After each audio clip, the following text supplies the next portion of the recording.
that if Taiwan is handled well, bilateral relations can remain generally stable. But if it's not, quote, handled properly, the two countries could collide or even come into conflict. Protests are breaking out in Havana after Cuba runs out of fuel. Cuba gets most of its oil from Venezuela, but the U.S. has been blocking the fuel's shipments since it invaded Venezuela in January. And the Getty Foundation has awarded an additional $1.9 million to its Black Visual Arts Archives initiative, supporting the preservation of Black art history. Get BIN News Now on demand 24/7 on the iHeartRadio app. Yo, turn it up. It's Gerod on the air, spitting truth in the booth. We ain't going nowhere. New Orleans City got us hard in the beat, but corruption creeping in, gotta take back the street. But corruption creeping in, gotta take back the street. From the French Quarter vibes to the Ninth Ward grind, he's the voice of the people, yo, he's one of a kind. Talking about the struggle, the hustle, the pain, but with each word he drops, he's bringing power to the game. Gerard on the radio, calling out the lies, bringing light to the dark, keeping hope in our eyes. He's the voice of the people, making changes unfold. In the city of NOLA, we're reclaiming our soul.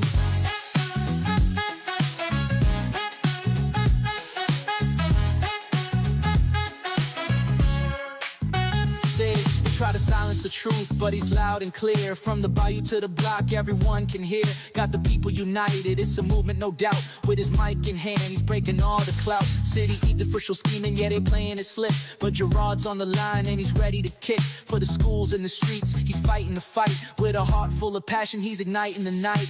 Gerard on the radio, calling out the lies, bringing light to the dark, keeping hope in our eyes. He's the voice of the people, making changes unfold. In the city of NOLA, we're reclaiming our soul. From the jazz in the streets to the gumbo pot, he's the pulse of the city, giving all he's got. Together we rise, united we stand. With Gerard on the radio, we're taking back our land. So tune in, y'all, let the truth resonate. With Gerard on the mic, we're rewriting our fate. In New Orleans, the power is ours to embrace. Keep it real, keep it loud, let's uplift this place.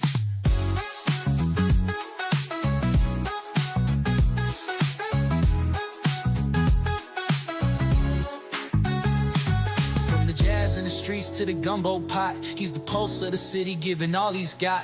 Together we rise, united we stand. With Gerard on the radio, we're taking back our land. So tune in, y'all, let the truth resonate. With Gerard on the mic, we're rewriting our fate. In New Orleans, the power is ours to embrace. Keep it real, keep it loud, let's uplift this place. Gerard on the radio, calling out the lies, bringing light to the dark, keeping hope in our eyes. He's the voice of the people, making changes unfold. In the city of NOLA, we're reclaiming our soul.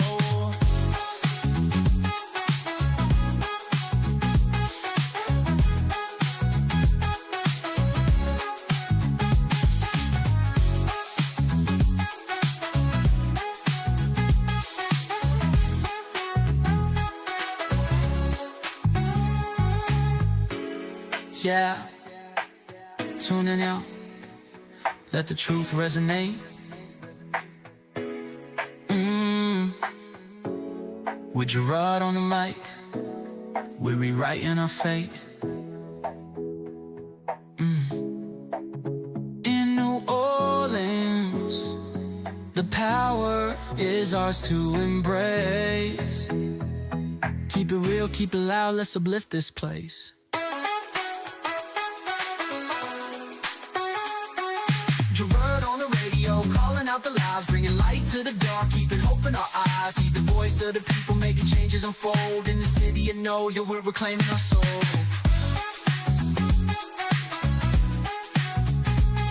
Yeah, let the truth resonate. With Gerard on the mic, we're rewriting our fate. In New Orleans, the power is ours to embrace. Yours to embrace. Keep it real, keep it loud, let's uplift this place. Let's uplift this place. Yeah. Lift this place. Yeah. Uplift this place. Sing along with. Hope your chair's uplifting to you. It is. It very much is. Thank you so much. Hey, I know you replaced it. No, You just wanted to see that thing fall down. That's all that was. I don't know which ones of them. Mm-hmm. What's going on, good people? What's today, Thursday? Yep. I'm losing track of the days. I am too. Thursday afternoon, the magnificent one, the attorney extraordinaire in the building, y'all, Suzette Bagnaris. I got my battle gear on today. I see you ready for war. I'm ready. I'm Good ready. God. What is it good for? What's it good for? Nothing. Your voting rights? You ain't able to have a democracy? That's what it's good for on today. We got to talk about that. We got to talk about some stuff that's going to be on television tonight.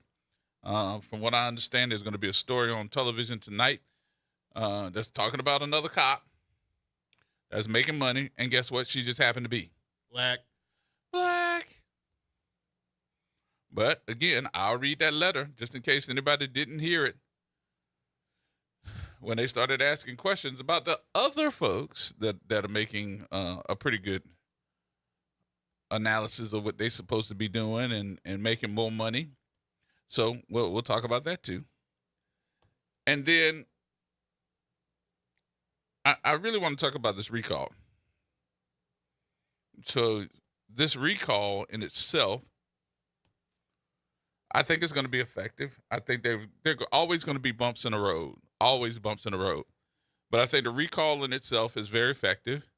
I think it could be more effective if we had more voting locations and more training going on, which probably is coming. But I think it needs to be now. And then I need to put in, if we can have time to talk about it, this clerk of court issue. Because Chelsea Napoleon has filed a lawsuit stating that she is in the right place, and that is her position. And then the other thing we need to get in there at some point in time is talking about the city council, who's now replied to Merrill, and so has the mayor. Liz Merrill has a reply from the city council, who got together and did their little video and put it on social media. And so has the mayor. She has replied too about being threatened and even quoting law. So a lot to talk about. Short time to get it in, but we got to talk about it. You want to start with that? And we need to talk about the redistricting because that has passed. Yes. So where to start? Because we have so much to talk about. What we are witnessing in real time in Louisiana is not just a debate about maps, it's a debate about power. For decades, Black voters fought to gain meaningful representation after generations of exclusion, suppression, and dilution of their political voice. And now lawmakers in Louisiana are openly admitting that they are redrawing congressional districts for political reasons, quote unquote, while simultaneously insisting that race can no longer be considered. But race is what is being considered. Mm-hmm. We're going to call them out on that.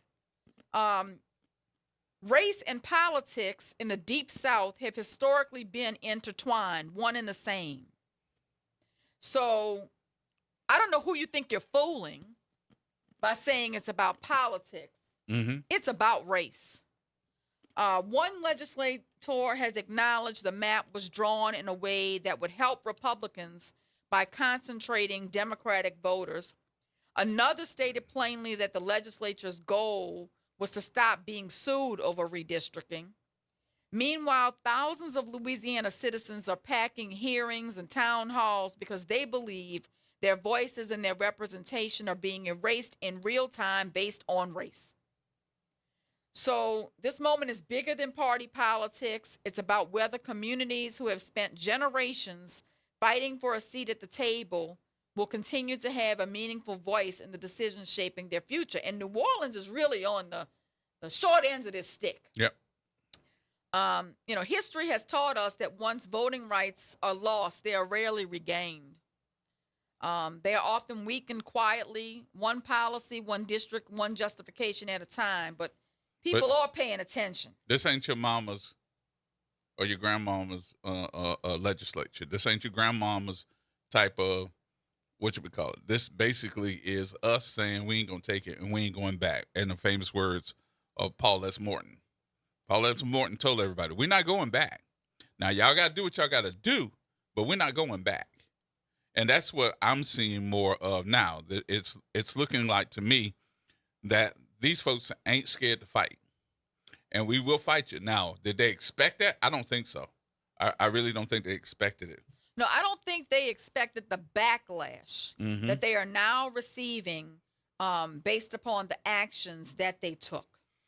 I am very encouraged by what I'm seeing in terms of the people who are showing up to sign the recall petition in various locations.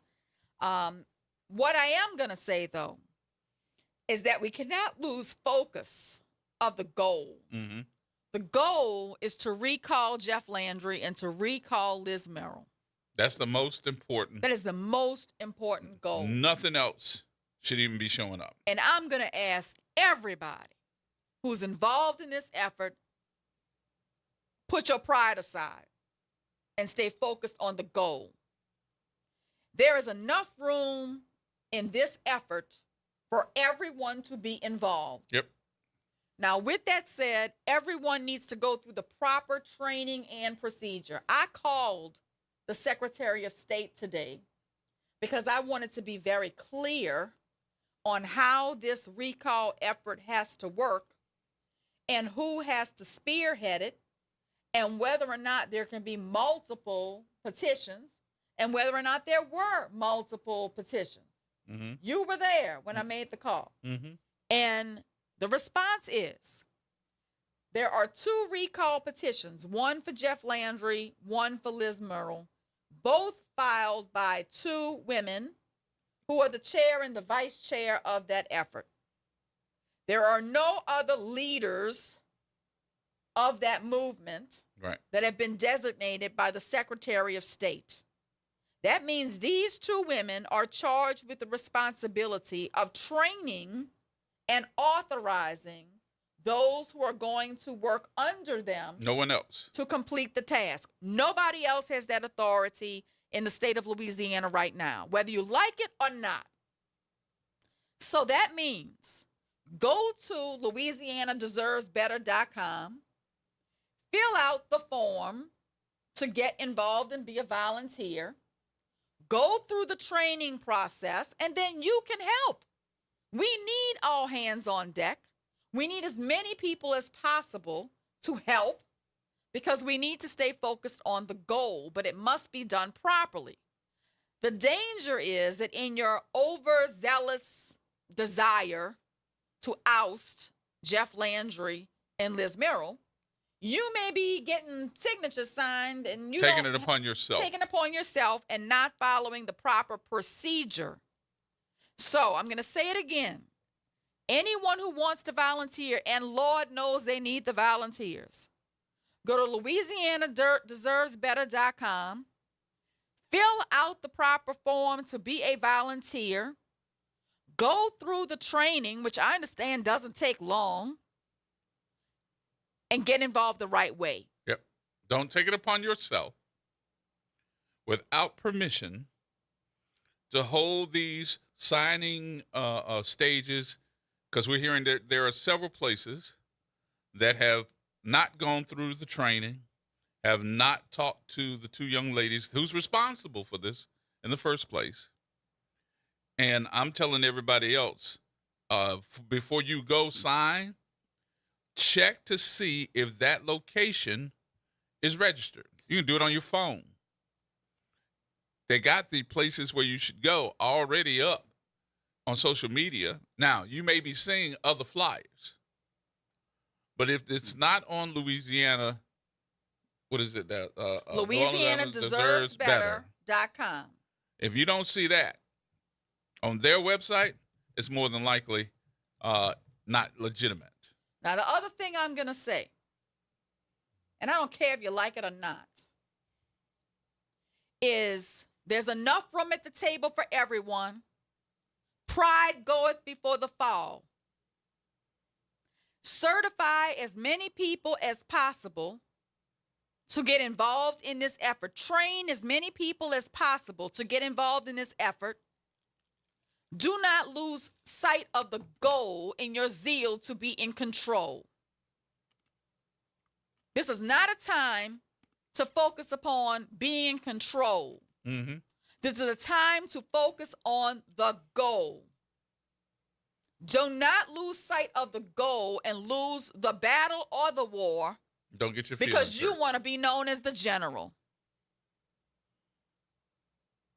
There's enough room in this effort for everyone who wants to be involved and do it the right way. So that's my 2 statements of the day, whether you like them or not. Go to LouisianaDeserves.com, sign up, become a volunteer the right way, get trained the right way. And the ladies who are in charge of this effort, open the floodgates to allow whoever wants to get trained and involved to be involved. Do not lose sight of the goal. We have too much at stake to allow any type of shenanigans to get in the way of what we're trying to accomplish. And these 2 ladies, look, understand something. This is not about you. You were the ones that said we're going to do it. You had the gonads to do it. Thank you so much. And thank you. We thank you. But this is not about trying to be in control. This is about doing it right. And people want to do it right because they're a little bit, I would say, as you can see by these lines, this is how I'm going to phase this. I'm going to phrase this in the sense of if you standing in line and you see that this line is not moving, that means more than likely they don't have enough help. So whoever you are, ask them what the training is and see if you can get the training, number 1. Number 2, as far as leaders are concerned, get that training too to see what's the training and fill out the application for training. Correct. Now, Don't take this upon yourself, folks. You take this upon yourself, there's a possibility that all those names that you got signed up could be thrown out. right. And you cast doubt on the process when you don't go through it the right way. We don't want that. These ladies are working very hard. I applaud them for the effort they have undertaken. I just want them to get enough people involved to make it happen, and I want the proper procedure to be followed. There you go. Let me say it again about the messaging. The messaging that you're posting on social media cannot sound angry, personal, or partisan. It has to feel principled, disciplined, constitutional, and bigger than one politician. Okay? I need you all's messaging to be focused on the fact that this is about democracy. This is about the people's voice. This is about fairness and trust. We need to cast a big net to get as many people on board as possible. And we don't need to Be overzealous. Yeah, be overzealous. Or say what's a never. Or say what's a never. Okay? So at any rate, let's go. Let's go, Louisiana. Let's go. We're doing well. We're unified. Let's be unified with a purpose. All right, folks, we got to take a break here. We'll take the break. We'll come back with more in just a minute.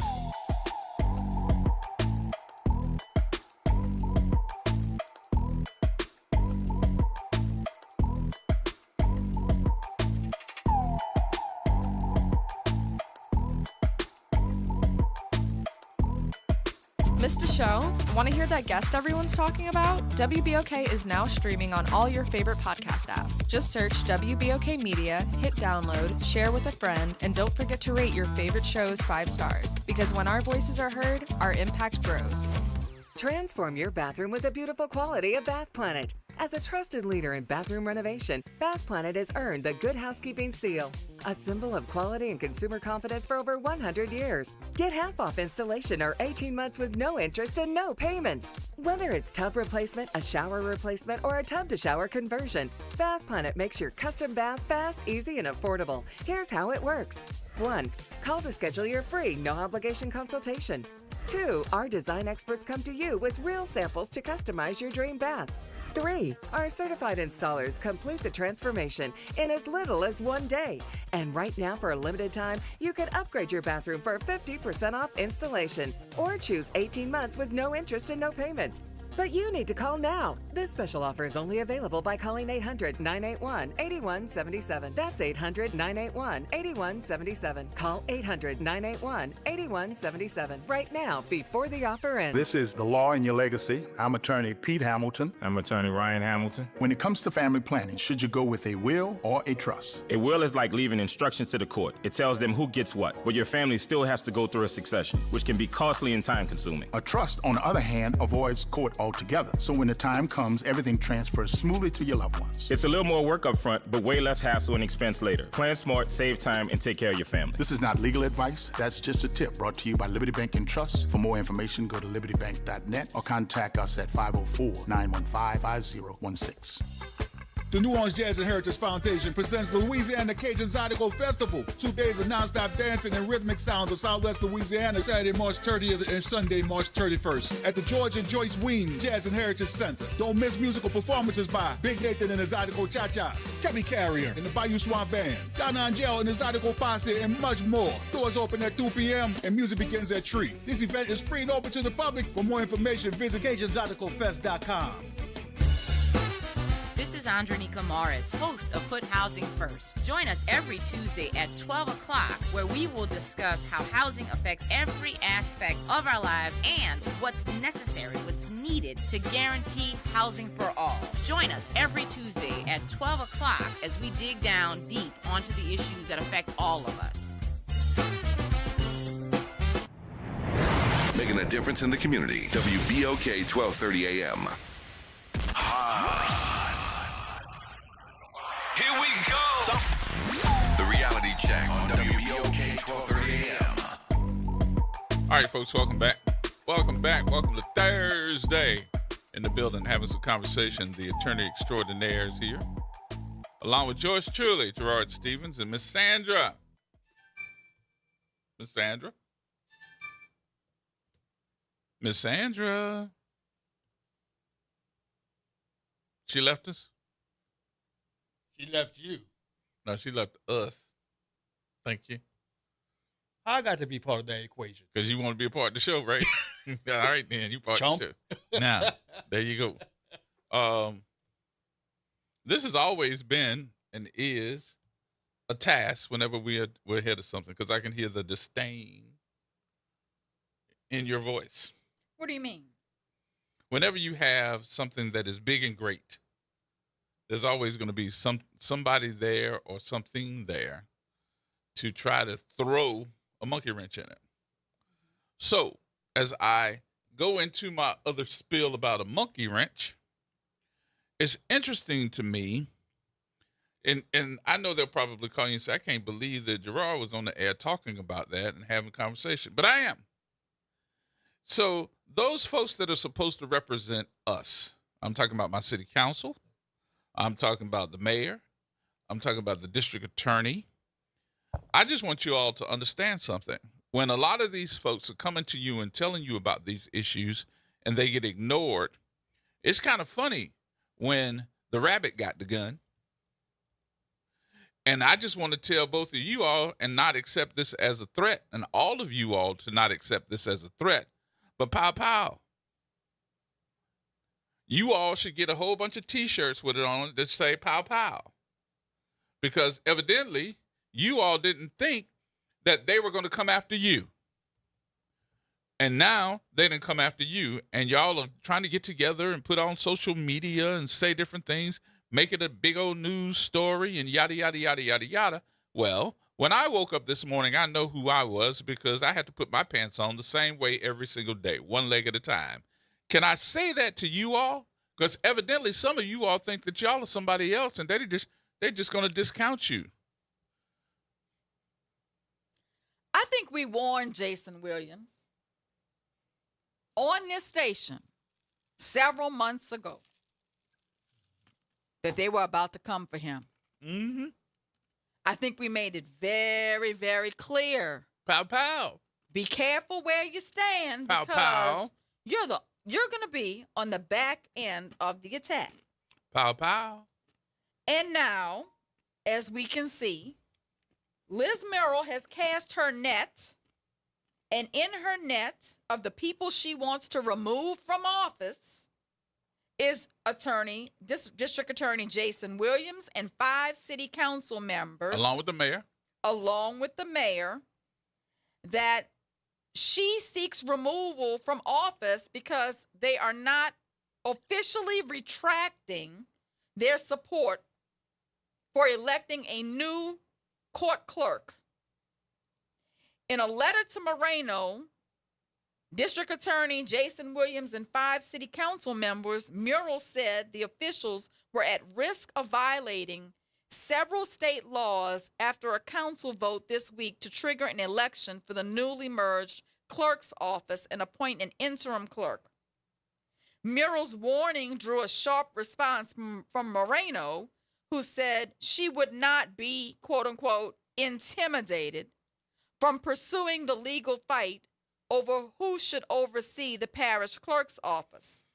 Murrell accused the officials of, quote unquote, usurping the authority of Chelsea Napoleon, whom Murrell argues is the city's lawful clerk. Now, I find that ironic. I find that the pot calling the kettle black, because the governor, the legislature, and Liz have just usurped several of the elected officials that we elected in the city of New Orleans. Pow, pow. So the law you're trying to use against the city council and the mayor and the DA, Liz, is maybe a law we need to use against you.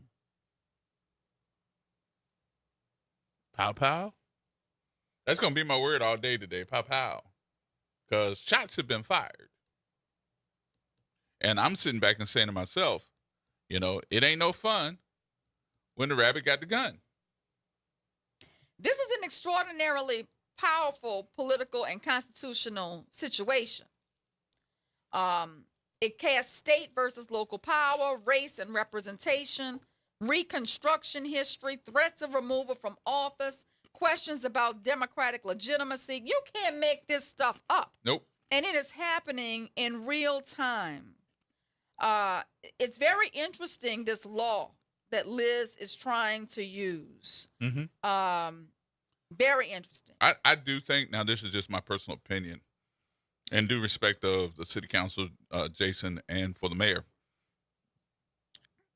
that I think she's pulling straws.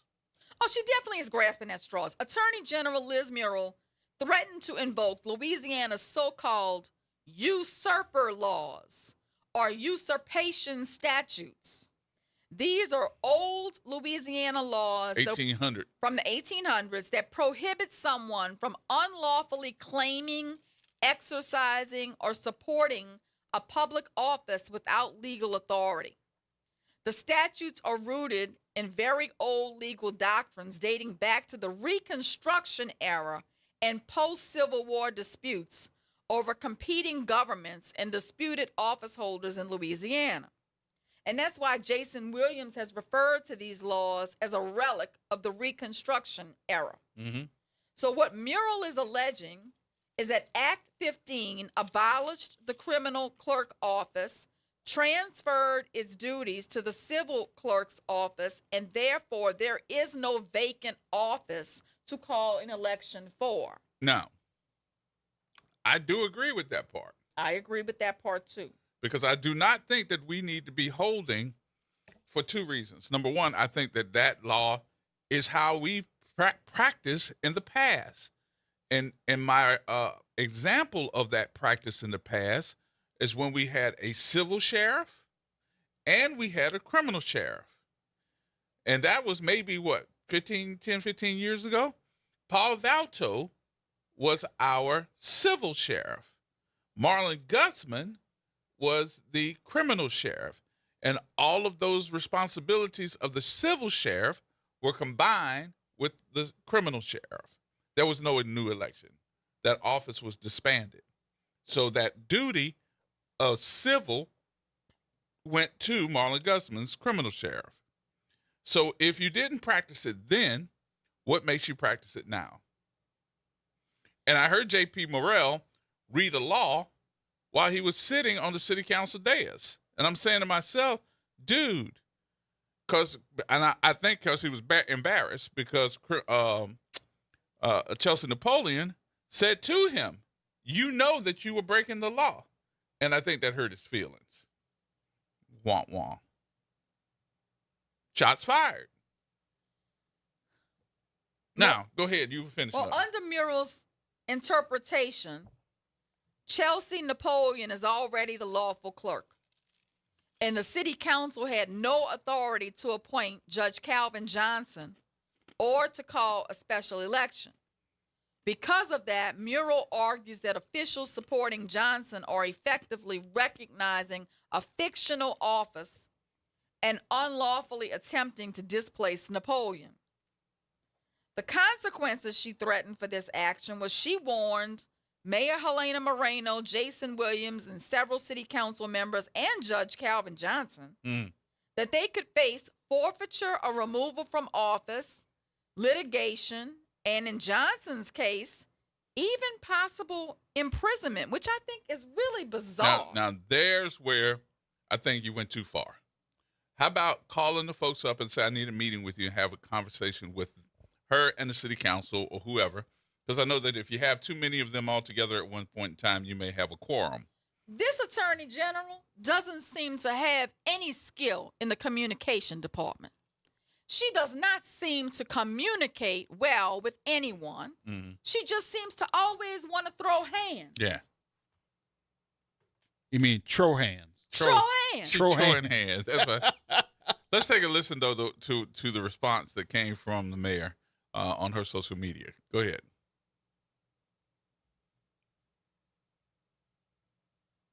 To make it perfectly clear that I will not be intimidated or threatened by the state attorney general. I received a letter from her today threatening to remove me from office due to my support of recent council action where they appointed an interim clerk of court. In this letter, she also threatens to work to remove our district attorney and 5 members of our New Orleans City Council, Council President Morrell, Vice President Willard, Councilmember King, Councilmember Hughes, and Councilmember McCarran, and then says that it would be up to the governor to appoint all of our replacements. I'll also say that it is surprising that the Attorney General put all of this in a letter, considering that there is a criminal law, which is Revised Statute 14122, that prohibits intimidating or threatening a public official in an effort to try to influence a decision or change their position. In this case, the letter says that we must reverse course and change our position on appointing an interim clerk. There's also a variety of different ethical and professional conduct issues with this letter that was sent. The issues surrounding the clerk's office should all play out in court. Let the process work. Let the legal process work, instead of threatening and intimidating people to try to get them to back down. And so bottom line, I'm not going to be threatened, I'm not going to be intimidated, and I won't back down. And she's not I backing hope you down. have a great day, and thank you for now, listening. the city council has also come up with a answer. All of them stood together and made a statement that they put on social media as well. And I think that he put it under JP put it under his namesake on Facebook. What you say, T-Bone? Hey, good evening. How y'all doing? Good, man. What's happening? Counselor, I know you got a regular job. I know you got other money that you got coming in. Gee, you're going to have to work for her for free because she's going to have to do some overtime on your show, dog. I'm just saying. Because all these legal issues that keep coming up, we need to hear her. We need to know legally what in the blue hell is going on, because what are you talking about? I mean, look at the situation with the voters thing. I'm asking you, what are you talking about? She addresses all the stuff here. What are you talking about? No, I'm saying instead of her paying you for paralegal, you're going to have to pay her for overtime on the show, dog. I used to like you. I really did. I used to like you. Now you're costing me money. Mm-hmm. But real talk, though. No, real talk, though. I used to like you. Well, the thing about it is this. This is just like what Trump has been doing, okay? He overstretches legal systems whenever his name is involved. That's what's happening with these Landry people. This is reminiscent of Tim Scott, Byron Donalds, and any other black Republican that he comes across. He promises things to them, and then he pulls the rug from underneath them. Gotcha, you know what? Every time. Because Landry was sitting up here acting like he had became allies with Moreno. He was cool with the fact that she had replaced Contrell.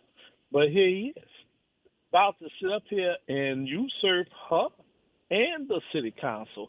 Because, see, here's what's going on, folks. He's trying to do his own version of a hostile takeover of New Orleans. He wants all the money, not 90, not 70, but 100% of what comes from New Orleans to go straight to Baton Rouge at his whim, so that he could give it to them little country parishes that he represents that voted for him.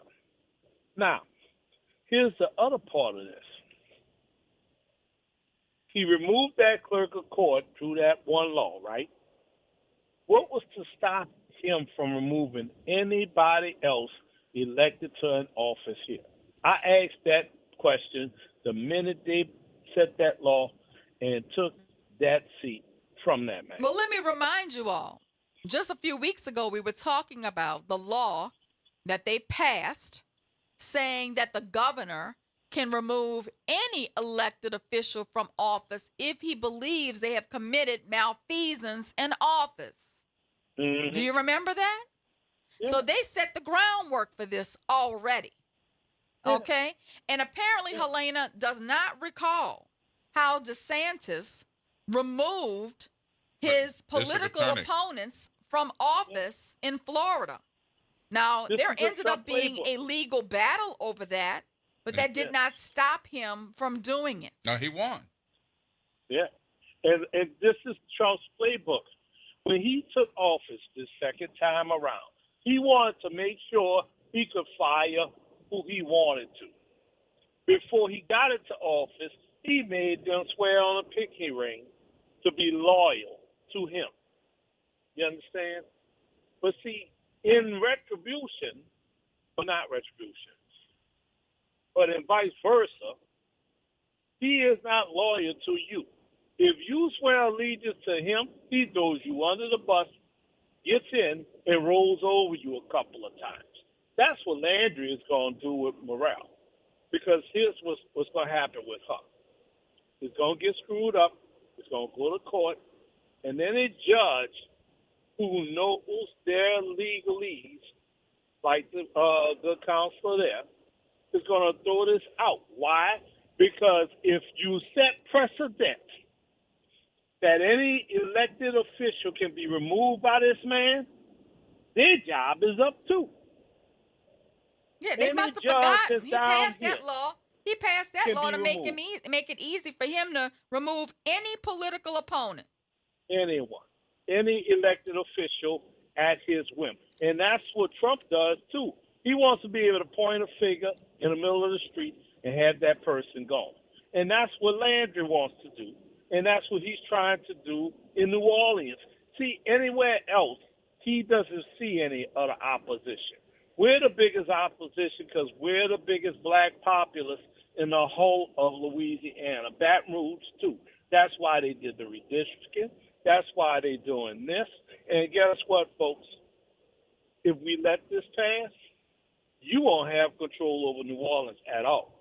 Say goodbye to all your second line.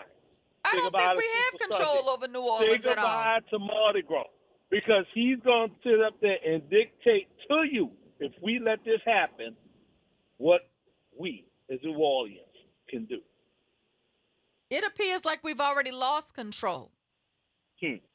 Okay, under this administration, we have lost control. What I find interesting, and I think you will find it interesting too, is it tone deaf that Liz Muriel is citing to a Reconstruction era law in the South? Or is it purposeful and intentional that you're citing to a Reconstruction era law? Here's a better question, Counselor. How legal, since it's on the books, is it? If it's on the books, more than likely it is legal, even though it dates back to the 1800s. There are plenty of laws that we have rejected, but we've also seen that they're on the books and we've gone back to them. And guess what? And y'all can correct me if I'm wrong.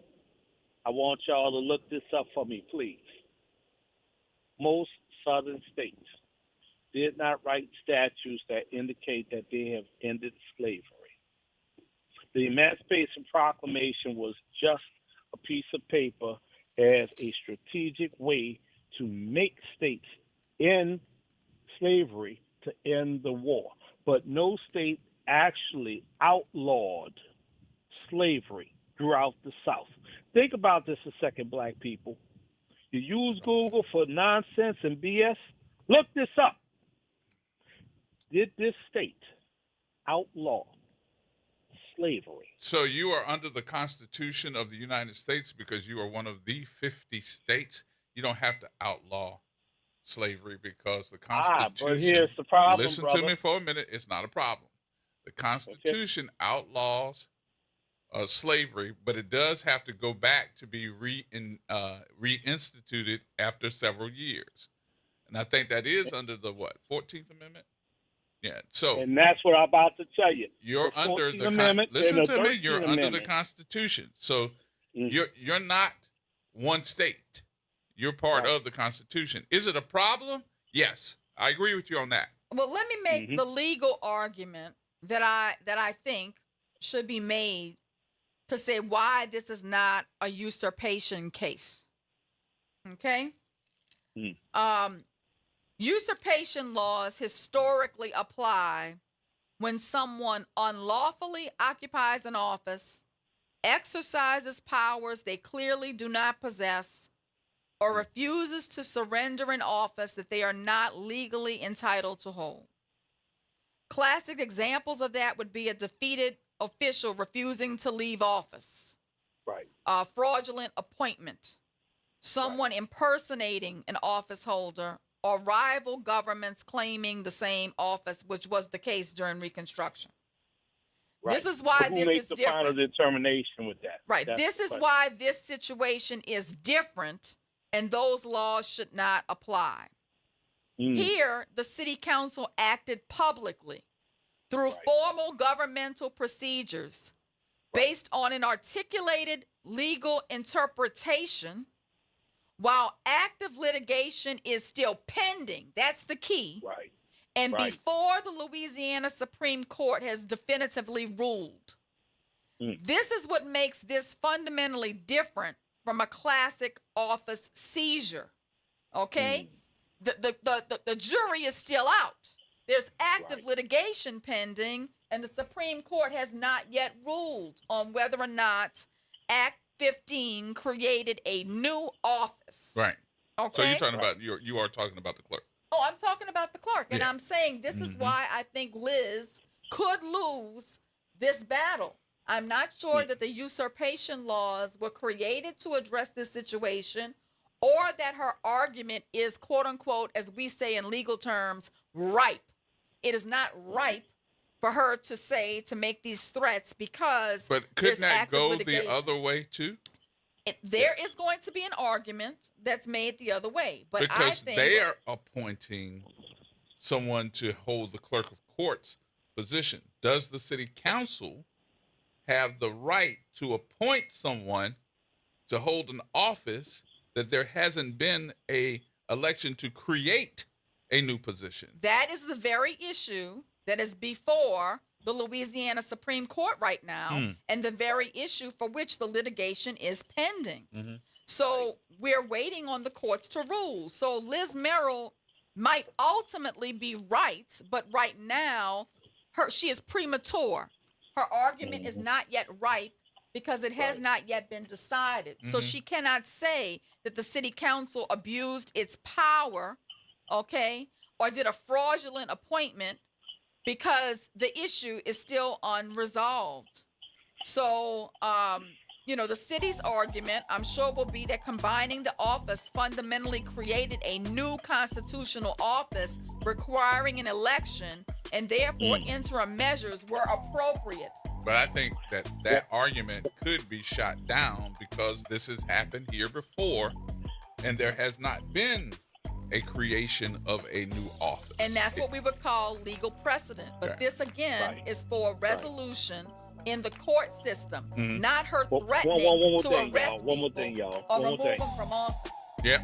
Does that man still have legal recourse? Can he appeal? The one that won clerk of court from the get-go.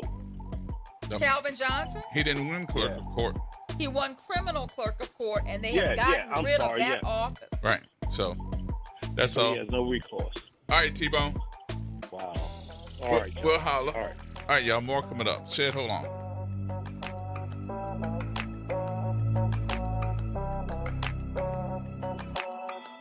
New Orleans, are you ready for a voice that says what you're thinking?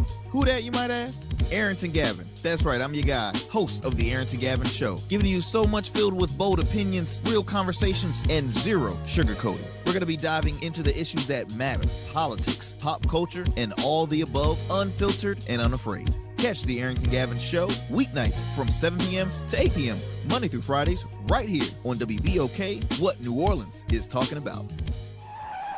A careless driver can change your life in an instant. Do you know what to do or who to call? If you've been injured in a motor vehicle accident and do not have an attorney, call Auto Accident Help Desk for a free consultation. We can answer all of your questions and estimate the potential value of your case. Call Auto Accident Help Desk and connect with an expert personal injury attorney. Call 800-269-4524. 800-269-4524. Don't worry how to handle your medical bills, lost wages, and pain. We will get you the money you deserve. They got me way more than the insurance company offered. The consultation is free, and you do not pay any legal fees unless we win or settle your case. Make the smart call. If you've been injured in an auto accident, call Auto Accident Help Desk for a free legal consultation. Call 800-269-4524. 800-269-4524. 800-269-4524. Looking to join an organization that is committed to help promote economic development in New Orleans East? Look no further. The Greater New Orleans East Business Alliance is a member-based nonprofit organization made up of business owners and local professionals united for the purpose to promote business development in Eastern New Orleans. If you want to become a member, call us at 504-957-3568. City Park is where to go when you don't know where to go. Turn towards the city center and start walking. Before long, you'll end up where you belong. At the heart of the city, New Orleans City Park. Stroll along the reeded marsh, wander through the sculpture garden, rest and recharge beneath ancient oak trees. This is where your spirit goes to grow. It's in our nature to yearn for nature. NewOrleansCityPark.org, heart of the city. From the East Bank to the West Bank, WBOK is what New Orleans is talking about. WBOK. Here we go. The reality check on WBOK 1230 AM.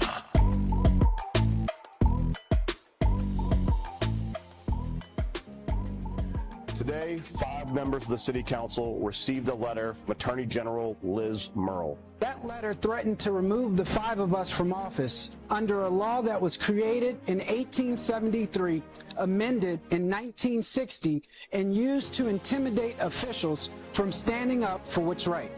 This is an obvious attempt to prevent the courts from resolving conflicting legal interpretations. We will not be intimidated. These council members will always stand for what's right. The 5 of us stand together, united and undaunted by these actions. We look forward to our day in court. While they figure this out, I'm going to say this. I think Murrill is saying that she's protecting the lawful office holder, Chelsea Napoleon, and the city is saying we're protecting the voters' right to elect the office holder. And that's why this conflict feels so important. A very balanced way to say it is that the usurpian law was historically designed to stop an unlawful seizure of an office, which is what the state did, by the way. What do you mean? They unlawfully seized the office. Okay? But they're saying that the city council unlawfully is seizing an office. Mm-hmm. It's very hypocritical. But I think this has to do with whoever voted for who and who supported who in the election. Because I keep hearing that somebody didn't vote for this person in the election, so we're going to show you. Well, what we do know is that Chelsea's attorney, Jerry Broussard, is a Landry supporter. What? Wait a minute. What? You missed that? Yeah, I did. So the person who filed the lawsuit on behalf of Chelsea against the city council and the mayor is an attorney named Jerry Broussard, and Jerry Broussard is a black woman who is a Landry supporter. That's interesting. You missed that. All right. Shed. Yeah, that is very interesting. Counselor, maybe you can tell, first of all, good evening. Maybe you can tell me, because I posted that on my page in reference to why would the clerk of court bring a suit against the city of New Orleans, but do it in Baton Rouge? And the attorney said they had to do it because it's a state office. I don't know. I don't know if that's true or not. It is very mind-boggling that her attorney is a Landry supporter. And lastly, because I want to hang up and listen to the mayor, the district attorney, council president J.P. Morrell, and the other city councilmen, look like y'all should be funding and taking and supporting this petition against Liz Morrell and the governor. Y'all have a good day. I'm gonna hang up and listen. All right, Shed. All right, Dono. Yeah, how you doing, bro? How y'all doing? Good. What's happening? Look, the last election that the civil sheriff and the criminal sheriff were combined, it was before the election. This thing here is done after a person has already been elected. Right. So it was a difference in the last count with two combined sheriff. Mm-hmm. That's all I have to say. Okay. Cool, man. Well, let me just address that question with respect to venue. Chelsea Napoleon filed her lawsuit in the 19th Judicial District Court for East Baton Rouge Parish. That court frequently is used in Louisiana for lawsuits that involve state statutes, state officers, constitutional challenges, election disputes, or actions involving statewide governmental authority. So the 19th JDC is effectively Louisiana's state government court, because most state agencies are headquartered in Baton Rouge, and venue statutes often allow and require suits involving state officials to be filed there. That's why that lawsuit has been filed there. All right, Don. Hey, Gerard. What's going on? Council Harris. Everything is okay. Man, look, I just had a question about why, when you talk about what the city council and the mayor is doing,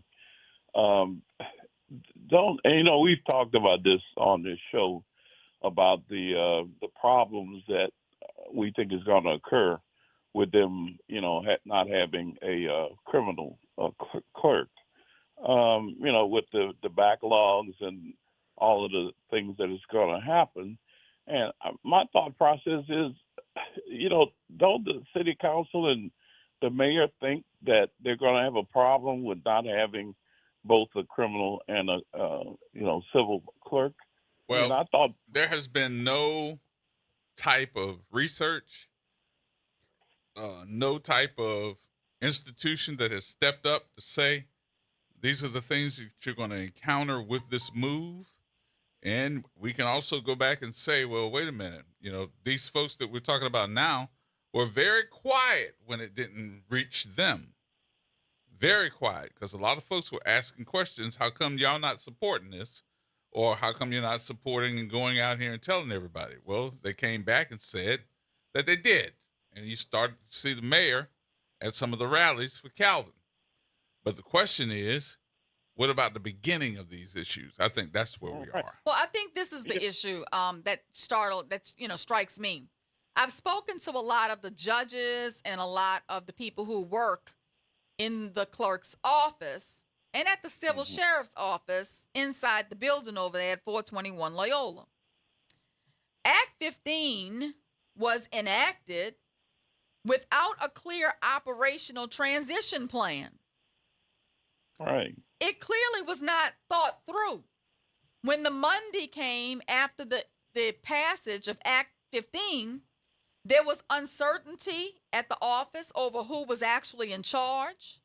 There was conflicting legal interpretations of who was actually in charge. Multiple lawsuits flying, confusion inside of the courthouse, questions about, how the transition would take place, who was going to pay for it. For example, you're merging the criminal and civil courts to a certain extent. You're reducing the number of judges. Where you're housing them. You got rid of the criminal clerk's office. Are those employees of the criminal clerk's office now employees of Chelsea Napoleon? Right. Are they going to physically relocate from Tulane and Broad to Loyola? Or you're going to have Who two is offices. paying for that? Right. Who has to foot the bill for that? It's my understanding that the legislature has written a check with the city council and the mayor's checkbook and didn't give him any money to implement a transition plan. And see, that was the thing. My thought process was it was going to cost a whole lot more for the city for this transition to take place. And I would have thought that the city, the mayor, the city council would have all, went to Baton Rouge to tell, the governor that, before you, decide to combine this thing, we need to think about, the consequences of what, Well, that's what everybody did, Don. I don't think that the legislature thought about it at all. They have merged two constitutional clerk offices, which is a massive governmental reorganization project, without a plan. Yeah. Right. I think it's going to be a big mess, whenever you get started, because all this stuff is going to be pushed on the back burner, and a lot of complaints about time elements are going to come into play with, lawyers and all. Yeah. So I just think it's going to be a big mess trying to get this thing done. All right, anyway, Don. Thank you so much for your time. Y'all have a blessed day. Thank you, brother. All right, more coming up, folks. We got to do some news in here. We'll come right back, have some more conversation, too. So get your calls in, and we'll go over the news with you for the 5 o'clock hour. More next.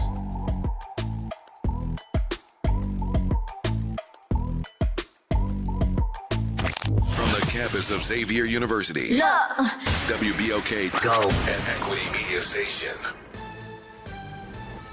I'm Esther Dillard with BIN News Now. Louisiana state lawmakers are advancing a GOP-led redistricting effort that would eliminate one of two majority black congressional voting districts. WVUE reports the Louisiana Black Caucus held a news conference about it, some threatening legal action. State Senator Royce DePlessis. It's actually a racial gerrymander because it actively minimizes the voices of black voters. A floor vote on the legislation is expected in the state Senate today. Florida's Attorney General is escalating a fight with the NFL over its diversity hiring policy known as the Rooney Rule. The Florida AG is arguing the rule may violate state laws against race-based hiring. And Michael Jackson's daughter is racking up a legal victory in L.A. Paris Jackson claimed over $625,000 in bonuses paid to law firms in 2018 were excessive. Get BIN News Now on demand 24/7 on the iHeartRadio app. Here we go. The reality check on WBOK 1230 AM. All right, folks, welcome back. Welcome back. Our number 504-582-9422. Galloway.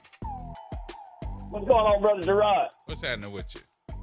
No Living Soldier. What's going on, Counselor? Fight the power. Yes, indeed. Hey, I got a letter from the governor the other day. That's what the city council just got, didn't they? Yeah. Hey. I'm telling you, Gerard, I know you don't remember, man, but when I started calling y'all and telling y'all about what they plan on doing on a state level for gentrification, and now Helena and those city council members are starting to realize y'all are vulnerable too. What I kept trying to tell people, these folks do not stop until they get what they want. New Orleans is Louisiana's cash cow. They want to be able to control who, what, why, when, and where. For everything from sewage to who's the mayor. They want it all, and they coming to get it. Now, I'm pretty sure they all got lawyers, or they didn't got lawyers to represent them. They're going to go up there and work a deal. They want to stay in power just like the state wants to take over power. So watch the backroom shady deals that's going to come out of this whole shebang. Well, there's brand new news that it looks like, and I'm looking at Tracy Washington's post here too. She's saying Act 15 creates a new position. Said there is no longer a clerk of civil district court, nor is there a clerk of criminal district court. The clerk of Orleans Parish position was not vacant. So we're seeing now that the courts are saying that they are not operating within the law, so they have blocked it. They put a TRO on it. You know what I'm saying? So that means Chelsea going right back in there. This is seesaw. Which end you gonna be sitting on? I ain't sitting on none of them. If it's up to me, lock them all up. From the governor all the way down to the street sweeper. Let's start over. Let's do H-Rap Brown.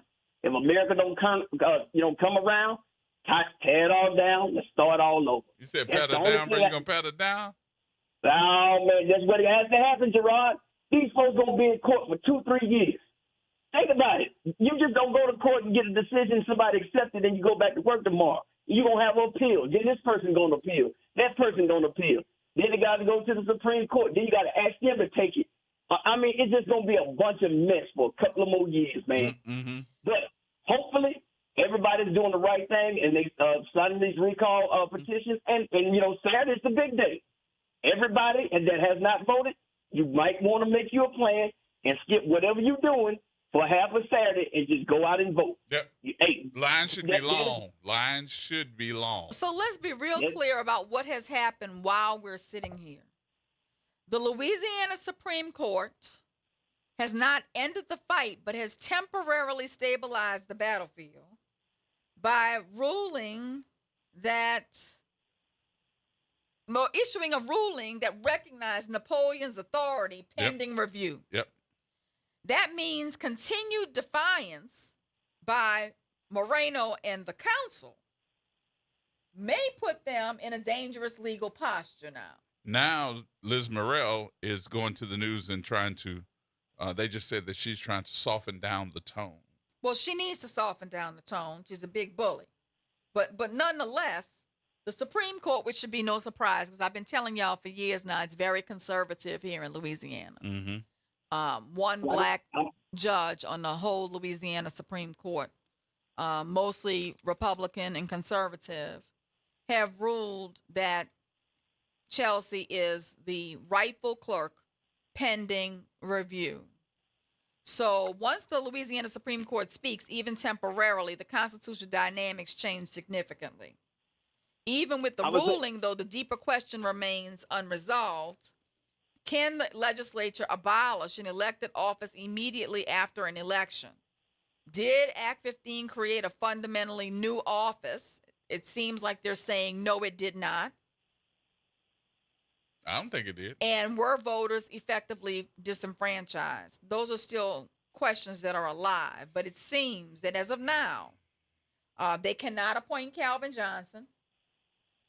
They cannot run. They cannot run Calvin Duncan. They can't run Calvin Duncan. I'm sorry. That's right. And Chelsea maintains her office. Right. But that still begs the question that these people in Baton Rouge did not consider. You cannot just pass a law and assume the systems merge automatically. A proper merger would require legislation that outlines a transition plan, operational integration plan, a personnel restructuring plan, a technology migration plan. They're not on the same system. Budget coordination and legal continuity of procedures. None of that was considered when they passed Act 15. Mm-hmm. So the law should have clearly set forth who was in charge during the transition, the effective date of the transition, and what happens between abolition of the criminal clerk's office and assumption of that duty by the civil clerk's office. None of that was clearly set forth, which created all of this confusion. And if you go back to the arguments that were happening before they made this vote, all of those questions were coming up. I think Senator Gary Carter made the most of his time by asking, how are you going to put these systems together? Was there a study that showed you that it was going to be effective to get rid of one and narrow it down so that these things could work more efficiently as the argument that you're making? Is this a true argument, or is this a argument of political standing and also race? But this is a financial problem, a tremendous burden with no plan. I mean, practically, this doesn't work seamlessly. The criminal clerk's office and the civil clerk's office maintain separate computer databases. They are physically, geographically located in two different places. The criminal clerk's office was housed on Tulane and Broad. The civil clerk's office was housed at Loyola and Poydras. They have two completely different filing systems. Mm-hmm. They have two completely different sets of archives. The court's records are not integrated. They have different election functions. They have different financial records, and they have different personnel.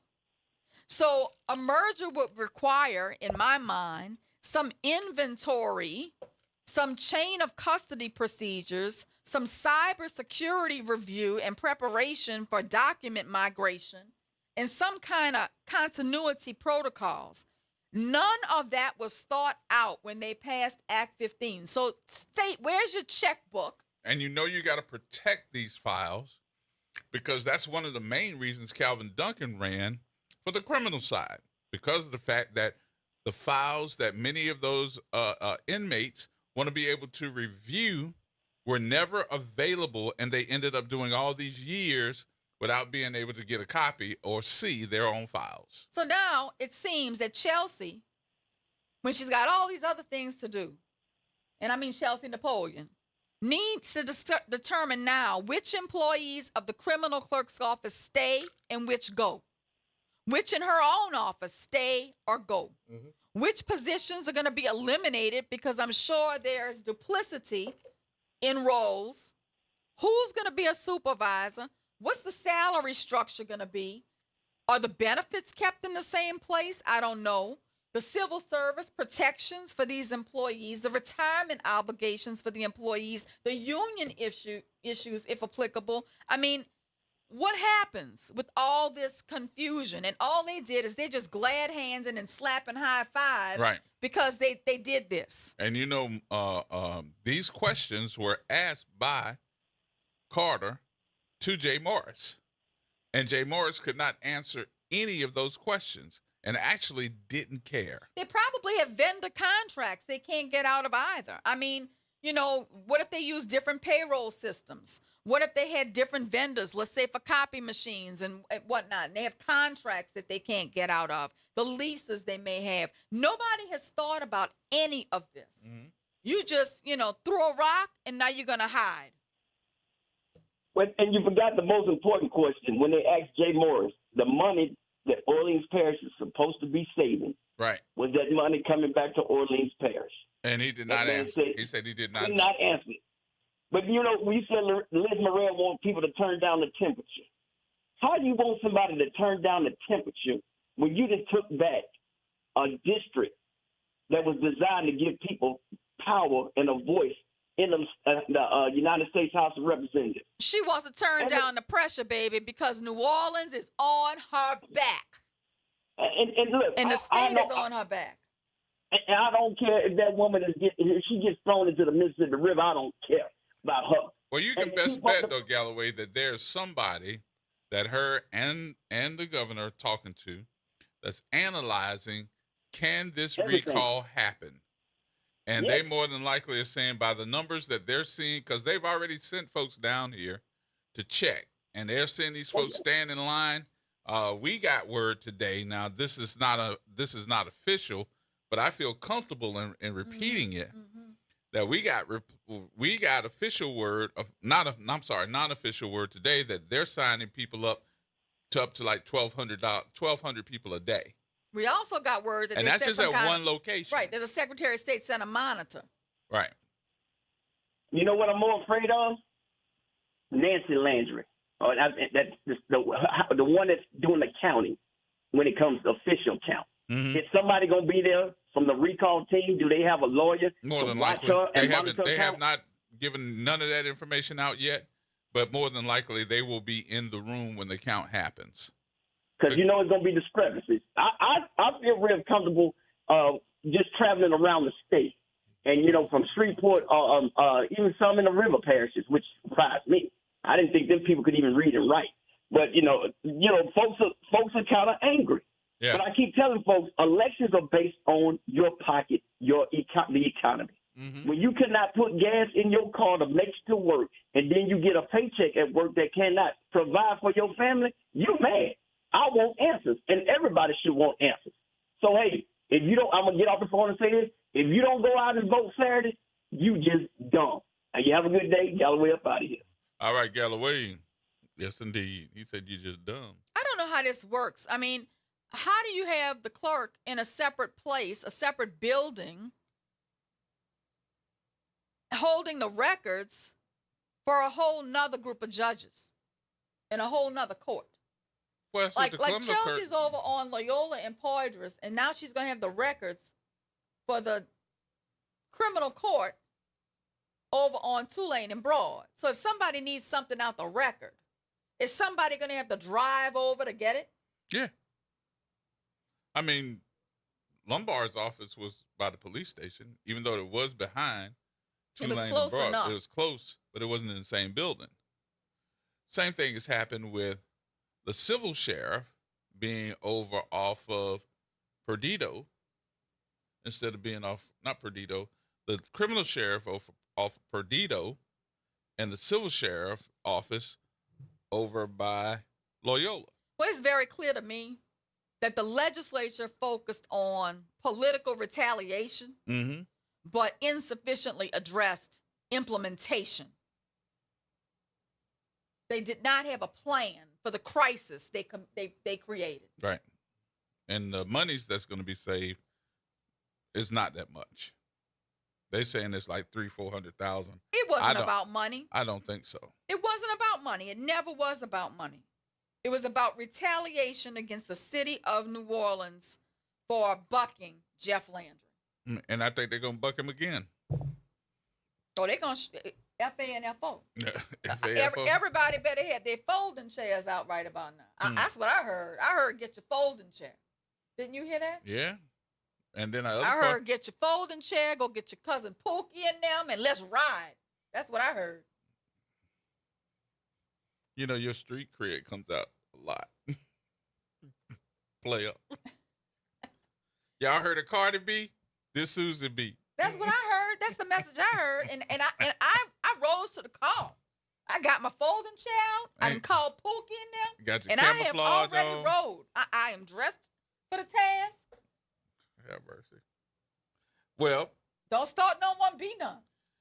Did folks? I ain't messing with you no more.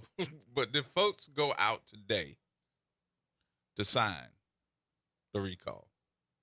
And what we did not hear, which we're going to probably have to find out, is at that recall, are you signing for one or are you signing for two? Well, I have to go back. I only signed the recall petition for Jeff Landry because there was no recall petition at the time for Liz Murrill. But Liz, do know, I will be going back to sign the second petition to get you out. Alrighty then. So whenever that happens with the second petition, I'm probably going to have to call a couple of folks and find out, is that new petition for Liz Murrill out already or not? Because we're not talking about it. We heard, but we're not really saying, hey, I signed both of them. Are you just signing one? Or are you signing both of them? Well, there was only one at the time. Now there's two. I would assume that they're both over at the same place to be signed. It's been 24 hours. But I don't want to assume nothing. Well, you can't get the organizers on the phone. You tried. Yep. We tried. We did try. All right. Other part of this, tonight, kind of switching gears, we need to let everybody know there's going to be another program or special report about police officers. Let me rephrase that. Black police officers that are supposedly making too much money. But my question has been, why do we keep getting these reports and special investigations about police officers, black police officers, that are so-called making over $200,000 a year being investigated by the chemistry teacher? But yet, y'all can't tell me what they really did wrong. But there are other police officers that are making close to $300,000, holding same rank or less rank, and they never make the reports. Why is that? So we'd love to read to you some of the, salaries of these other folks and how much money they're making, but they never make the news. Why only black police officers that make 200,000 plus are the only ones that get called out?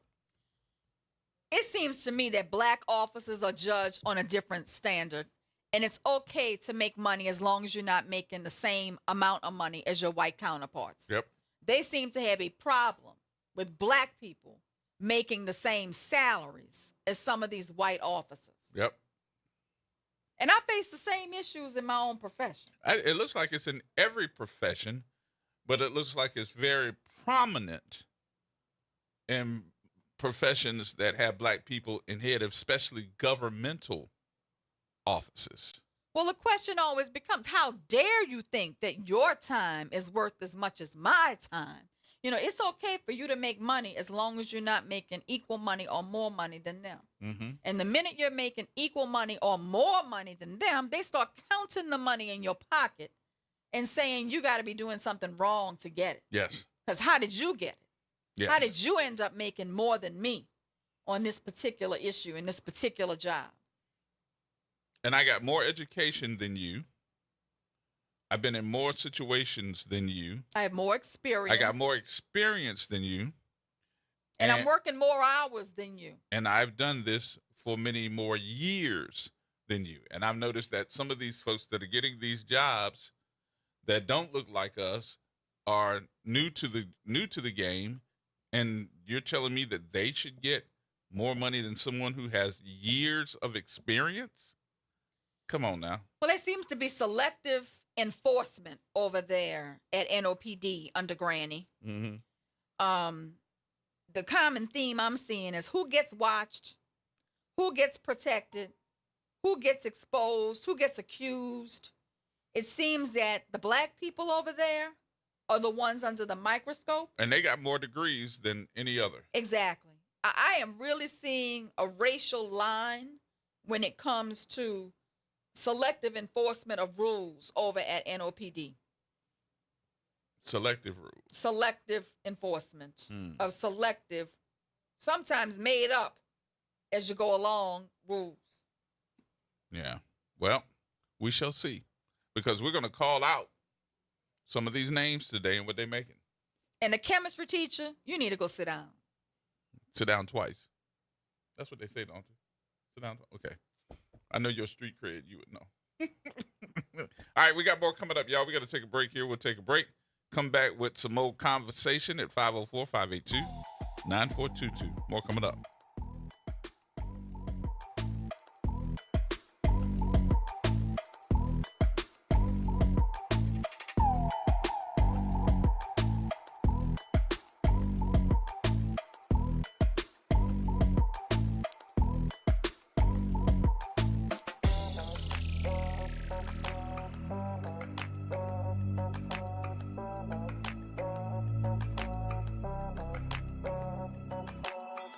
This is the Bloomberg Black Business Beat.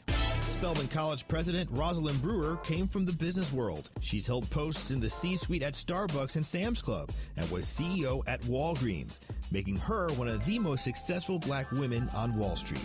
And now she's trying to take some of that experience in business and use it to help Spelman. One of the things I've committed to this Board of Trustees at Spelman College is that I will try to bring as much business to this institution as I possibly can, and that would be through a new financial or business model. You know, we live off of very few sources of revenue, but if we looked at our institutions through the lens of what we could monetize, things like our online learning programs, that right now through the number of, high school students that need certifications, could we provide those? Spelman was recently one of several schools that billionaire Arthur Blank donated to. I'm Bloomberg's Justin Milliner on the Black Business Beat. Lowe's has the brands pros trust to get the job done.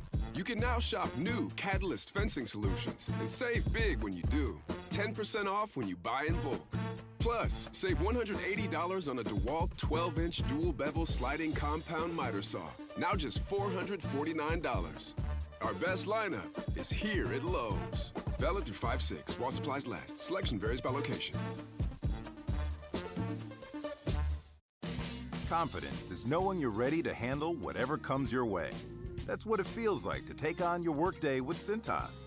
They make sure your AEDs are up to date, your fire extinguishers are tested and inspected, your floor mats are cleaned and delivered, and your workwear looks good, feels good, and is freshly laundered with a Cintas Apparel Plus program. So are you ready to take on today? Visit Cintas.com and get ready for the workday. It's Off the Top with Norman Robinson on WBOK 1230 AM. City leaders in New Orleans find themselves at the center of a political circus conducted by Governor Jeff Landry, State Attorney General Liz Murrill, and the supermajority GOP state legislature.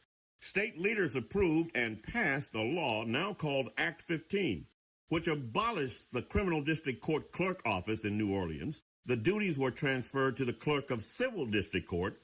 The law created a merged or unified clerk office, and that's a big problem for Calvin Duncan, the recently elected clerk of criminal court, who is now out of a job. Entering the center ring of this political circus, the New Orleans City Council, at least a 5-member majority, all but Councilwoman Leslie Harris and Councilman Eugene Green, decided that Act 15, in fact, creates a new office, one that didn't exist and one for which there was no election. Can you believe that? Civil District Court Clerk Chelsea Napoleon has become collateral damage in this political circus warfare, and she could be tossed out of her job. To solve this apparent conundrum, the council passed a resolution to call a special election and appoint an interim clerk.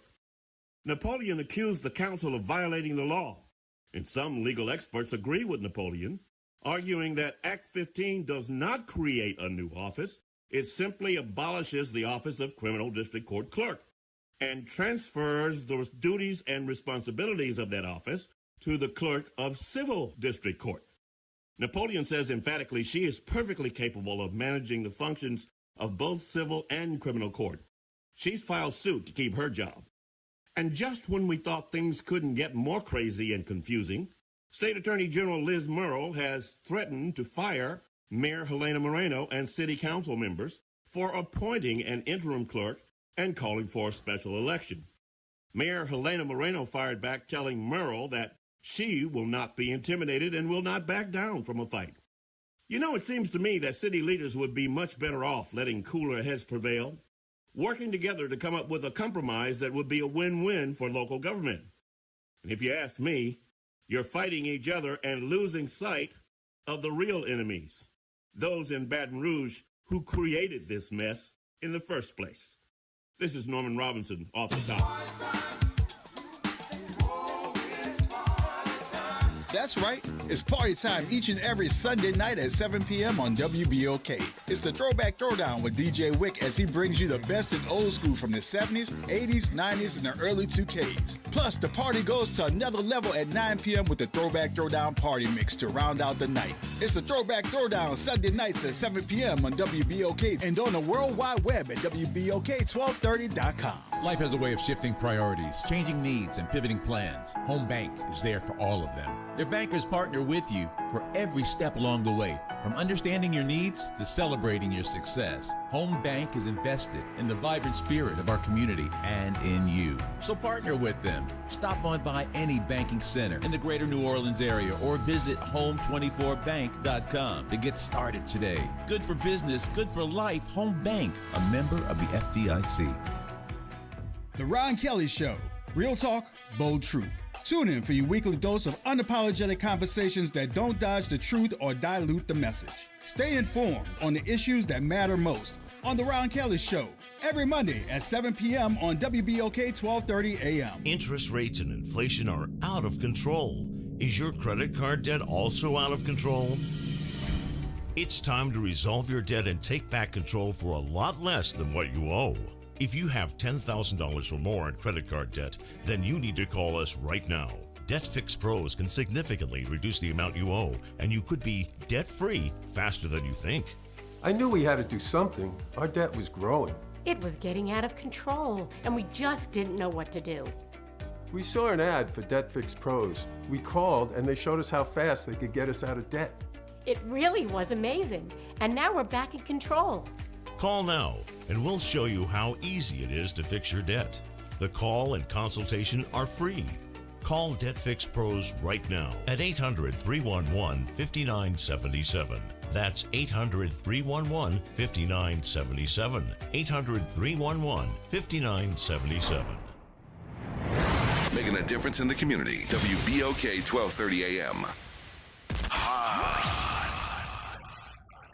Here we go. The reality check on WBOK 1230 AM. All right, folks, welcome back. Welcome back. The attorney extraordinaire is in the building. 504-582-9422 to talk to attorney Suzette Bagnares. Hello there, Elder Joyce. Yes, I'm here. How you doing? I'm doing fine. Praise God. What you got for us? You know, I think that there is something very critical that we've overlooked as a race of people as it relates to racism and slavery as a whole. It was never about color. It was always about money. We represent free labor for white folks. And so racism is about money more than it is about color, because we came in as their free labor pool, and they want to keep it like that. They want to keep making money off of us. They want to keep us making less money than them. And I heard Attorney Bagnares making reference to the fact that if we make more money than them, then they want to investigate us and find out what we're doing wrong. Well, that, in fact, supports my theory that it was always about money and not necessarily about color, but about the money that they could make off of us as a people of color. Well, slavery certainly was about the money they were making off of us as a people of color. And, I think that, at least that's been my experience on these class action committees. You know, you work so hard, you put in more hours than them, but then you're told your time is not valued at the same level, and you should be happy to take less than them. Right. I once, when I first started practicing law, I'll never forget, I had saved, my husband and I had worked so hard and saved enough money to build our house in English Turn. And at the time that we were building, they used to put big old signs that said future home site of the Bagnares family.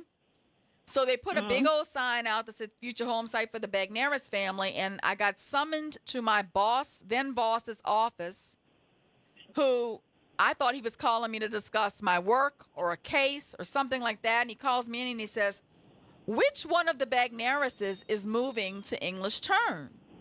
Is it Michael or is it Dennis, the two judges? I said, it's neither one of them. I said, it is me. I'm moving to English Turn. The next day, I got a memo, an inter-office memo, saying the firm would no longer pay for my parking and no longer honor my compensation scheme. It was going to have to change. Clearly, he felt that if I could move into his neighborhood where he lived, I was making too much money. Absolutely. So as long as you're not doing as well as them, or they perceive you are not doing as well as them, then it's okay. But the minute it looks like you're doing as well or you're making more, then the question becomes, how are you making more? What are you doing to make more? You know, who do you think you are? Right. Just because an officer is making over $200,000 a year is not by itself evidence of fraudulent conduct on the part of that officer. Right. But yet it seems that if a black officer is making over $200,000, the assumption is that he has to be committing some type of payroll fraud. But there are white officers in the same department making over $200,000, and no one is accusing them of fraudulently padding their hours. Because of white privilege. White privilege didn't go anywhere. It's still a living reality. It's still what they live by, and they think that whatever we have, if it's anything significant, it really took from something that they were supposed to have. So that's what made me know that racism is not about color. It's about the money. Well, that's a good point. They don't want us to have as much as they have ever. That's a good point. And I guess we had too many people, black people, who are becoming educated, getting these high-paying jobs in these corporate, in corporate America, and they got threatened by that and felt that we were taking too much of the American pie from them. Yes. And that's the backlash that we're facing now with Project 2025 to remove us from these high-paying jobs and from having this education, so that we cannot seemingly advance above them or equal to them. But guess what? They can't stop what God already said is going to happen. He said the last will be first and the first will be last. And nothing they do is going to stop that from happening. They're just fighting, kicking against the pricks. But God already decreed that it was going to happen, and it is going to happen. No matter what they do, no matter what they say, it's going to happen. Because they can't stay in charge. They cannot control the power. They get too beside themselves when it's time to be fair. They don't even understand what that means. Equitable doesn't mean anything to them. And so they will have to be moved, because for things to get to where God wants it to be, they will not be able to stay in power because they can't handle it. All right. All right, Elder Joyce, we got to move on. We got people holding on. All right. Here. Thank you so much. Thank you. Have a great, great rest of your day. You too, I'm ma'am. listening. Thank you so much. All righty. Joining us now, all the way from Baton Rouge, we have Representative Denise on the phone here. Hey, Miss Denise, how are you? I'm good. How are you? Representative Denise Marcel. I need to make sure I give you your credibility here. So how you been? That's okay. I'm my mom named me C. Denise. She didn't name me Rep, but that's okay. I appreciate it. How you been though? You been all right? I'm good. What about yourself? I think a lot of folks down here are very upset about what's happening. Well, I'm upset, but I've got to be optimistic here and figure out what we can do to stop these folks. Mm-hmm. What would be your advice?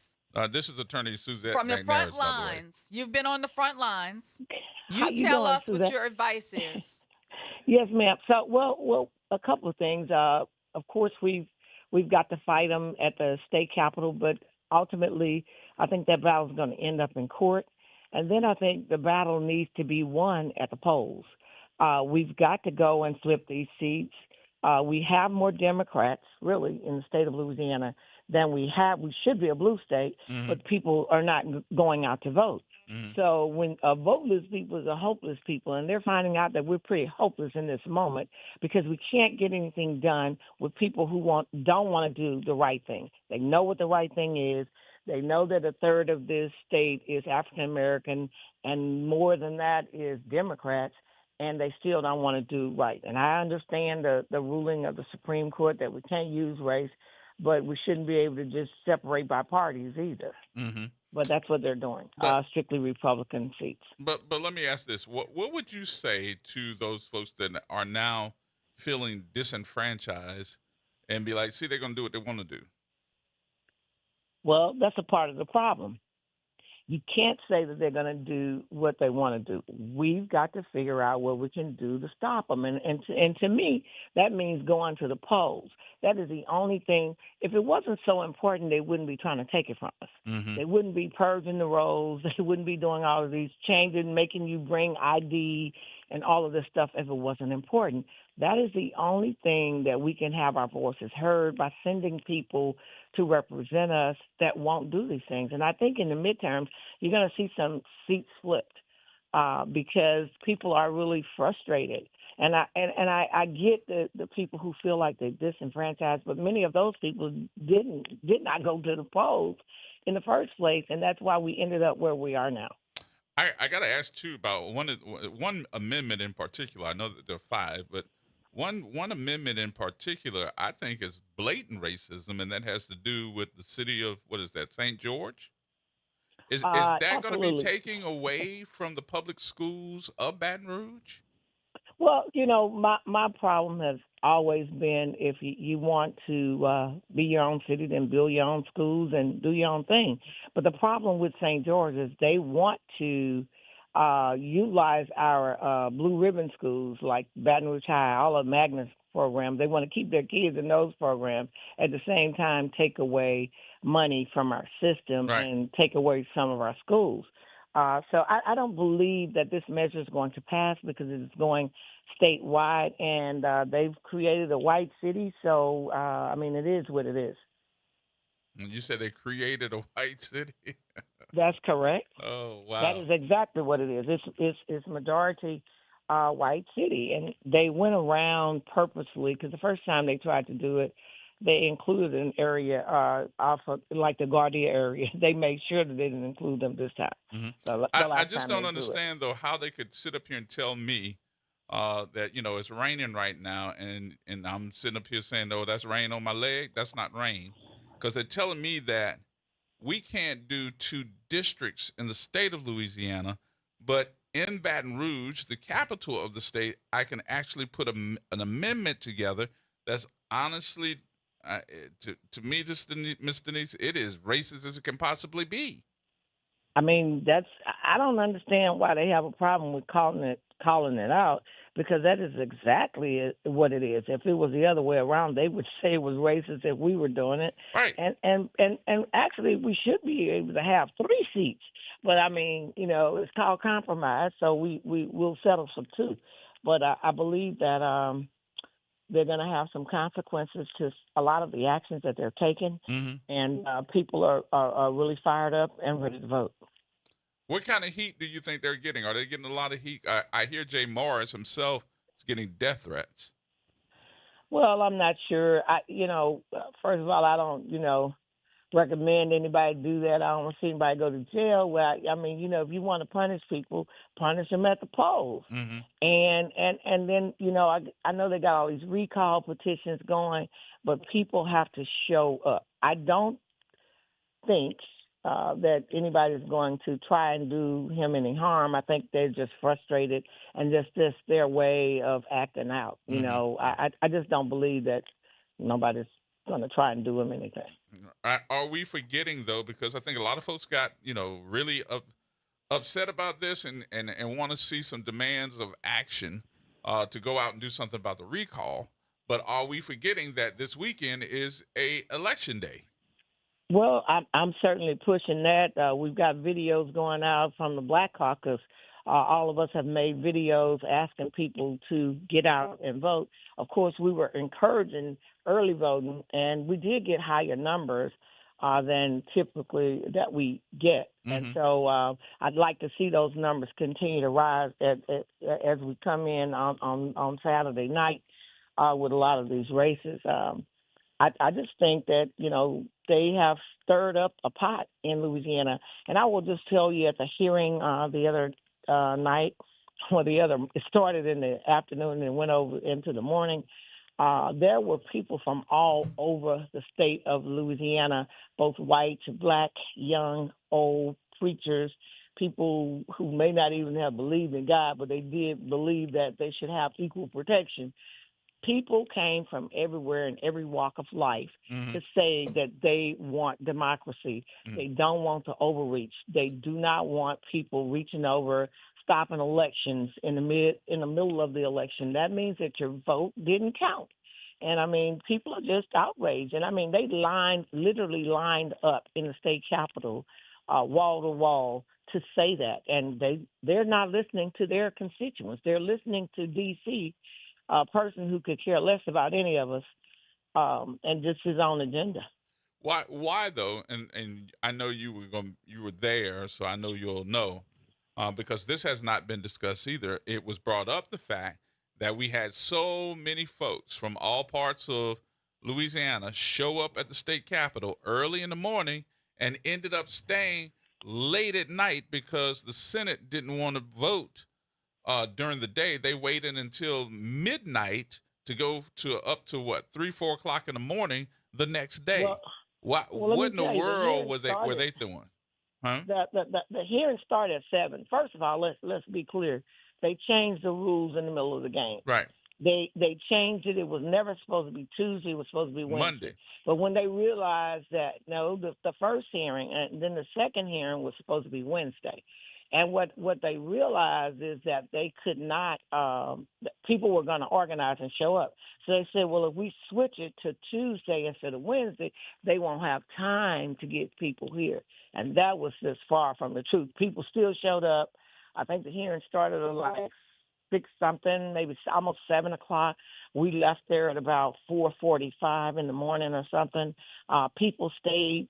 They did it differently. They allowed Ed Price's bill to go first, and many people, hundreds of people lined up, put in cards. Over 100 people spoke, and then there was only one person that spoke against it, and vice versa. So when Jay Morris's bill came up, I thought to myself, it's gotten late. These people have gone home. They were in those overflow rooms, and they were coming out one by one, as they call their name. So it was something to see. I've never saw anything like that. I've been at the state capitol for 11 years, and I've never, ever seen people come out like they did. What's next? Again, Saturday, we've got to deal with that. We can't forget what they've done in New Orleans to take away Calvin Duncan's vote, the people's votes, his seat.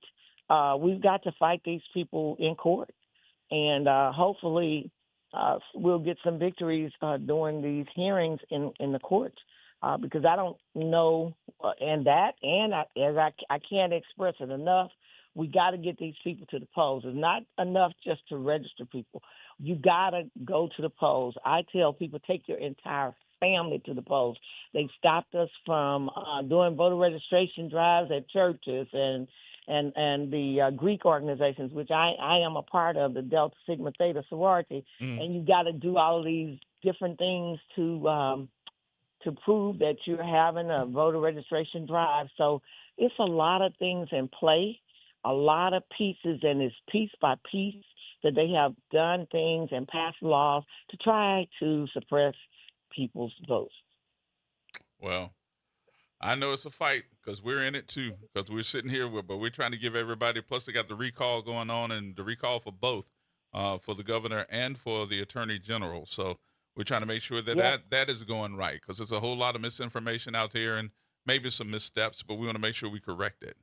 So yes, I was surprised to see that take off like it did. It was 2 young ladies from Baton Rouge yes. that started those recall petitions, and I believe that Jasmine Crockett has gotten involved or said that she was going to help. Right. I know there's been some conversation around her and some others coming in to help Louisiana to get these people fired up and just push. It has to be some pushback. Yep. You just can't allow people to bully you like they've been doing.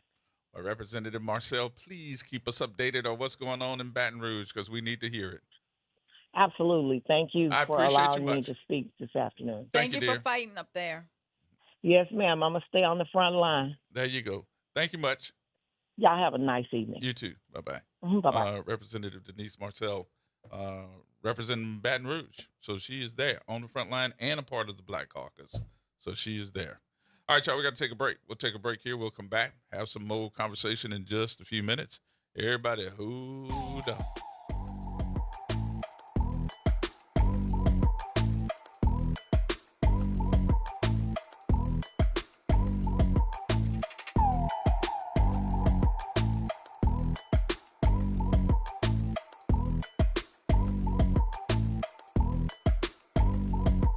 AURN News. I'm Ebony McMorris. Georgia Governor Brian Kemp has signed a new law that critics say is designed to weaken black political power in metro Atlanta, and a legal fight is already brewing. House Bill 369, signed Tuesday, strips party labels from local election ballots in 5 counties: Fulton, DeKalb, Gwinnett, Cobb, and Clayton. That means voters in those counties will no longer see a D or R next to candidates' names for offices like district attorney, county commissioner, and tax commissioner starting in 2028. Those 5 counties are the only ones affected out of Georgia's 159 counties, and they are mostly heavily black and Democratic. The other 154, most of them predominantly white, keep their party labels on the ballot. The district attorney in all 5 affected counties are Democratic black women, and they are fighting hard. DeKalb County DA Sherry Boston and Fulton County DA Fonnie Willis pledged to take it to court. For AURN News, I'm Ebony McMorris.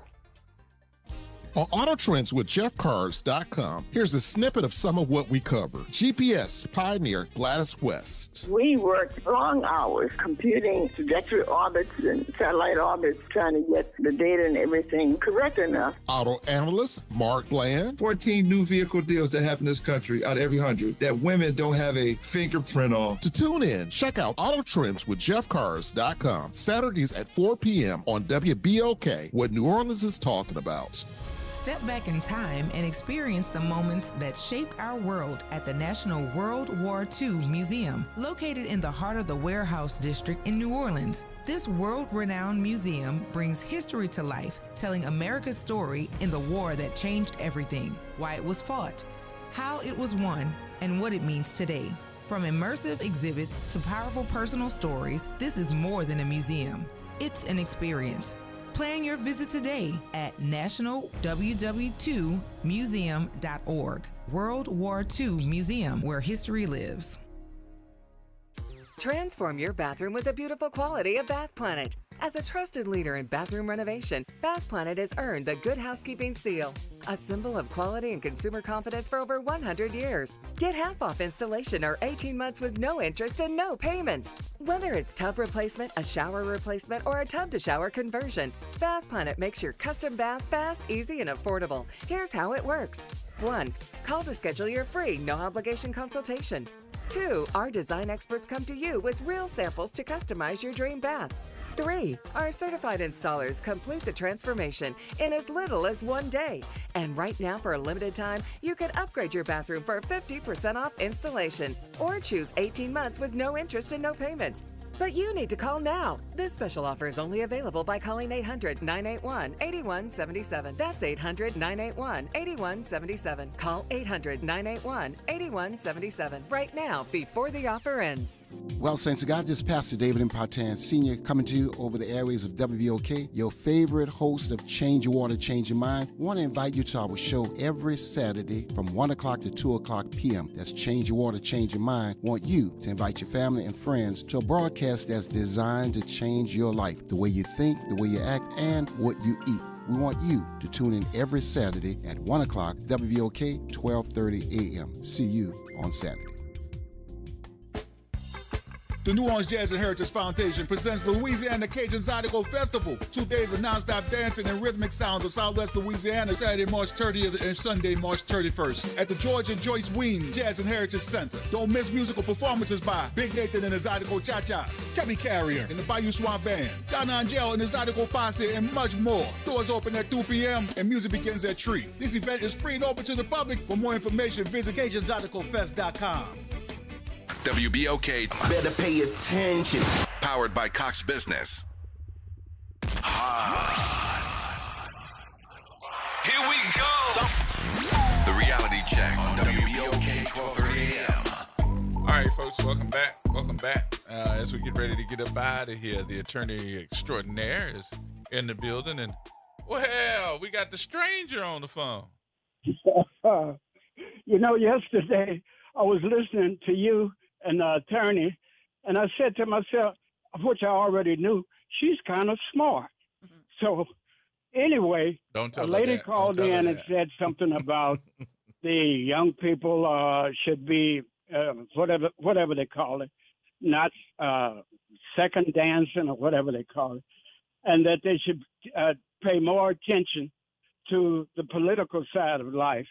And she responded and said, you have to meet people on their level. Yep. Which meet is them where true. they are. Mm-hmm. Yes. So anyway, I just wanted to I'm getting close to becoming a senior citizen, and I took my blood pressure this morning, and your program is a quality of life, and I just try to call and tell you something you should do, and I just wanted to urge more people to drink more water. That's the key. So my blood pressure was 123/71 without medication. So I learned that I had to drink more water. So Mrs. McNair, I was just listening to her about the real estate deal and about so-called white people.